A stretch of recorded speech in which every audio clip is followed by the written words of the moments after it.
Hi, നമസ്കാരം. എല്ലാവർക്കും നമസ്കാരം.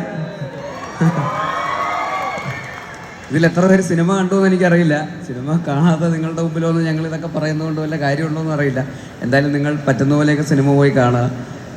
എന്നെ സംബന്ധിച്ചിടത്തോളം ഒരുപാട് സന്തോഷമുള്ളൊരു പ്രൊജക്റ്റായിരുന്നു. കാരണം ജിത്തു ജോസഫ് എന്ന് പറയുന്ന ഡയറക്ടർ സിനിമയെ വിളിക്കുന്നു എന്ന് പറയുമ്പോൾ ഞാൻ വിചാരിച്ച് കുറച്ച് ത്രില്ലർ സിനിമയൊക്കെ ആയിരിക്കും എന്ന് വിചാരിച്ചിരിക്കുകയായിരുന്നു. അപ്പോൾ അങ്ങനെ കൊലപാതകമൊക്കെ ചെയ്യാൻ വേണ്ടി റെഡി ആയിട്ടിരിക്കുമ്പോഴാണ് കോമഡി സിനിമയെന്ന് പറയുന്നത്. അപ്പോൾ അദ്ദേഹത്തിനും അങ്ങനെ ഒരു ബ്രേക്ക് ആവശ്യമായിരുന്നു. കാരണം സ്ഥിരമായിട്ട് കൊല ചെയ്ത് ഇനി ശരിക്കും ആരെങ്കിലും കൊല്ലുമോ എന്ന് പേടിച്ചിട്ടാന്ന് തോന്നുന്നു ഒരു കോമഡി സിനിമ ചെയ്തേക്കാം എന്ന് വിചാരിച്ച് വന്നത്.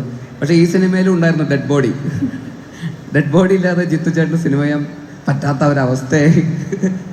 അപ്പോൾ എന്തായാലും ഭയങ്കര സന്തോഷമായിരുന്നു ഇത്. ഞങ്ങൾക്കും അഭിനയിക്കുമ്പോഴും അങ്ങനെ കുറേ ഇത്രയും സീനിയേഴ്സായിട്ടുള്ള ആക്ടേഴ്സിൻ്റെ കൂടെ ഞാനും ഇത്രയും പേരുടെ ഒരുമിച്ച് ആദ്യമായിട്ടാണ് അഭിനയിക്കുന്നത്. സിദ്ദിഖൊക്കെ ഉണ്ട്, മനോജ് ചേട്ടനുണ്ട്, ബൈജു ചേട്ടനുണ്ട്, സൈജു ചേട്ടനുണ്ട്, അജു ചേട്ടനുണ്ട്, ബിനു ചേട്ടനുണ്ട്, പിന്നെ അൽത്താഫുണ്ട്, ഗ്രേസ് ഉണ്ട്. അങ്ങനെ കുറേ ആക്ടേഴ്സ് ഉള്ള സിനിമയാണ്. അപ്പോൾ ഇത്രയും ആൾക്കാരുടെ കൂടെ ഒരുമിച്ച് അഭിനയിക്കുന്നത് എനിക്കും ഭയങ്കര എക്സൈറ്റിംഗ് ആയിട്ടുള്ളൊരു പ്രോസസ്സായിരുന്നു.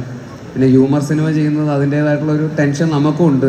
അത് കൂടി പോവോ കുറഞ്ഞു പോവോ, ആൾക്കാരെ ചിരിപ്പിക്കുക എന്ന് പറയുന്നത് കുറച്ച് ട്രിക്കിയാണ്. പക്ഷേ എന്തായാലും ആൾക്കാർ ചിരിക്കുന്നത് കാണുമ്പോൾ നമുക്ക് ഒരുപാട് സന്തോഷം. നമ്മൾ ചെയ്തത് ആൾക്കാർക്ക് വർക്കൗട്ട് ആവുന്നുണ്ട് എന്നറിയുന്നതിൽ ഒരുപാട് സന്തോഷം.